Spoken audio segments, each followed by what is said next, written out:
wabarakatuh.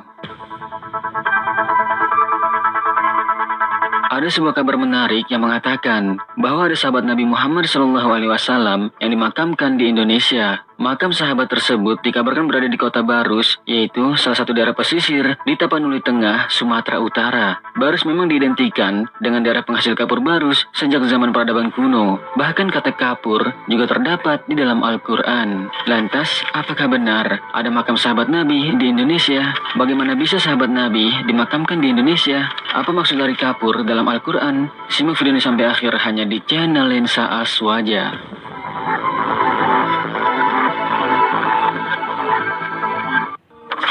Kapur disebut dalam Al-Quran. Sebelum kita membahas makam sahabat Nabi yang berada di kota Barus, yaitu sebuah kota penghasil kapur barus, mari kita simak terlebih dahulu kata kapur yang disebutkan dalam Al-Quran. Di dalam Al-Quran, surat Al-Insan ayat 5, kita akan menemukan istilah kafur. Kata kafur ini diidentikan dengan pohon yang tumbuh di hutan Sumatera, atau lebih populer dengan sebutan kapur barus atau kamper, yaitu semacam zat putih beraroma sangat wangi. Orang-orang Arab Quraisy dulu mengenal kapur barus sebagai salah satu rempah yang memiliki banyak manfaat. Mereka menyebutnya dengan istilah kafur. Penyebutan bahasa Arab Quraisy ini kemudian digunakan untuk menyampaikan wahyu ilahi. Dalam surat Al-Insan ayat 5, Allah Subhanahu wa taala berfirman, "Innal abrara yashrabuna min ka'sin kana mizajuha kafura." Sungguh, orang-orang yang berbuat kebajikan akan minum dari gelas berisi minuman yang campurannya adalah air kafur. Al-Quran surat Al-Insan ayat 5.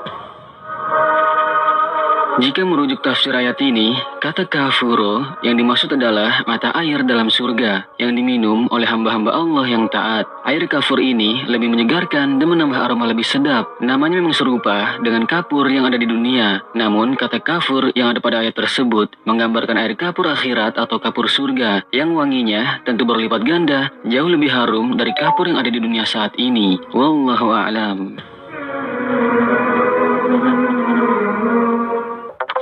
Daerah Barus, pintu masuknya Islam di Indonesia. Dalam literatur sejarah disebutkan, Islam di Indonesia pertama kali hadir di kota Barus. Ini dibuktikan dengan adanya makam tua di areal pemakaman Mahligai, Barus pada abad ke-7. Pada batu nisannya tertulis sebuah nama Syekh Rukunuddin yang wafat pada tahun 672 Masehi atau 48 Hijriah. Hal ini menguatkan adanya komunitas Muslim pada masa itu. Sebelum kelahiran Nabi Muhammad SAW, pada tahun 571 Masehi atau tahun gajah, kota Barus sudah dikenal dan menjadi jalur perdagangan para saudagar-saudagar dari berbagai penjuru dunia. Bahkan pada masa Fir'aun, Raja Mesir, sekitar 7.000 tahun lalu, mereka pernah datang ke Barus untuk mengambil kapur barus sebagai pengawet dan memumi jasad para Fir'aun Mesir yang meninggal supaya awet. Di daerah Barus ini terdapat banyak makam aulia yang diyakini sebagai penyebar Islam pertama di Nusantara. Selain makam Syekh Rukunuddin, juga terdapat sebuah makam berukuran 7 meter yang disebut-sebut sebagai makam sahabat Nabi. Makam yang terletak di puncak bukit ini sampai sekarang ramai diziarahi umat Muslim. Pada bagian nisannya yang terbuat dari batu cadas itu tertulis nama Syekh Mahmud fil Hadratil Maut Yaman yang ditarikhkan tahun 34 sampai 44 Hijriah. Pada masa itu adalah masa kepemimpinan Khalifah Muawiyah bin Abu Sufyan. Di lokasi ini juga terdapat makam papan tinggi, yaitu 5 makam lain yang menurut kabarnya adalah makam keturunan Syekh Mahmud. Makam sahabat Nabi Muhammad di Indonesia. Makam Syekh Mahmud yang berada di puncak Bukit Barus ini sering disebut-sebut sebagai makam sahabat Nabi yang pernah hijrah di Indonesia. Habib Bahrudin dalam kitab Azmat Khan Qissatud Da'wah fi Ar-Rahbiliyah menjelaskan bahwa Sayyidina Abdurrahman bin Mu'az bin Jabal dan putra-putranya Syekh Mahmud dan Ismail berdakwah dan wafat dimakamkan di Barus sekitar tahun 625 Masehi atau 4 Hijriah. Sayyidina Abdurrahman bin Mu'az datang dari Hadramaut Yaman, membawa putranya Mahmud untuk berdakwah ke Nusantara dan akhirnya menetap di Barus. Mereka datang ke Barus diperkirakan pada tahun 625 Masehi atau 4 Hijriah. Makam Syekh Mahmud berada di atas bukit desa Pananggahan, Kecamatan Barus Utara. Pada batu nisannya tertulis nama Syekh Mahmud fil Hadratul Maut Yaman yang ditarikhkan pada tahun 34 sampai 44 Hijriah. Panjangnya mencapai 7 meter.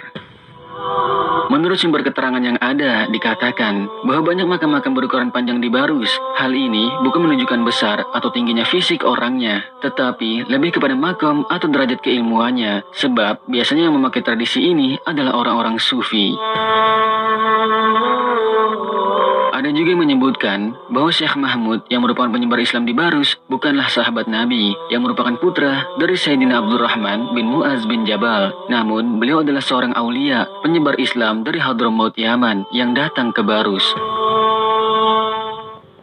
Arti tulisan yang terdapat di makam Syekh Mahmud.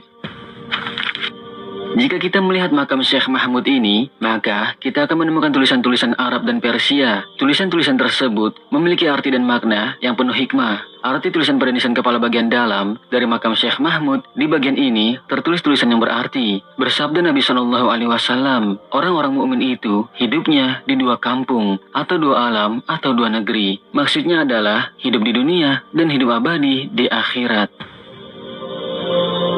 Lalu selanjutnya, arti tulisan pada nisan kepala bagian luarnya. Pada bagian ini, terdapat tulisan Arab yang membentuk melingkar pada bagian atas nisannya dengan tulisan kalimat Tauhid, La ilaha illallah Muhammadur Rasulullah, yang memiliki arti, tidak ada Tuhan selain Allah dan Muhammad adalah utusan Allah. Kemudian di bawah kalimat Tauhid tersebut juga terdapat bahasa Arab yang artinya, bersabda Nabi SAW, orang-orang mukmin tidak mati, tapi dipindahkan dari satu alam ke alam yang lain.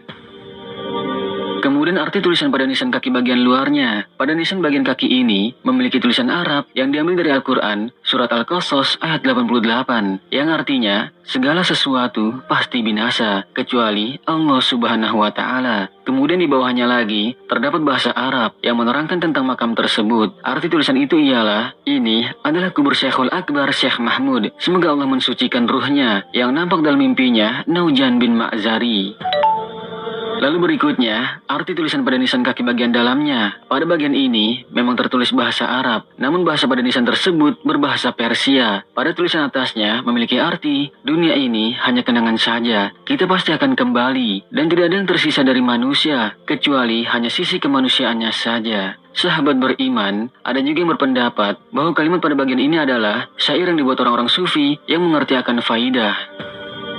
Lalu sementara pada tulisan bawah, yang juga berbahasa Persia, memiliki arti. Kuburan ini, sampai pada tahun 928, tersembunyi di alam gaib. Hingga akhirnya, seseorang yang bernama Naujan bin Ma'zari bermimpi di dalam tidurnya, bahwasanya kuburan ini adalah kuburan Syekh Mahmud. Dan hari demi hari, semakin nampaklah kekaromahan orang yang dikubur di sini, dan semakin banyak diziarahi. Maksud dari tersembunyi dalam gaib ialah, kemungkinan bisa diartikan bahwa sebelum tahun 928, makam ini tidak diketahui oleh orang lain. Sampai akhirnya, Naujan bin Ma'zari bermimpi bahwa makam tersebut adalah makam Syekh Mahmud. Wallahu a'lam.